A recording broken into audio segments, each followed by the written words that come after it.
Berikut 9 nama yang bakal duduki kursi Baileo belakang Soya Ambon dari Dapil Ambon II, di antaranya. Pertama, ada Milati Ibrahim dari PKS dengan suara partai sebanyak 6,365 ribu. Kedua, Nathan Palonda dari Nasdem dengan suara partai sebanyak 6,020 ribu. Ketiga, Gunawan Mohtar dari PKB dengan suara partai sebanyak 5,558 ribu.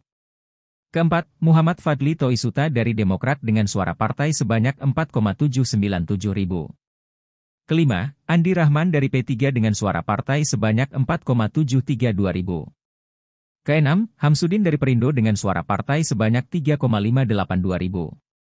Ketujuh, Aris Sugiharto S. Soulisa dari PDI Perjuangan dengan suara partai sebanyak 3,195 ribu.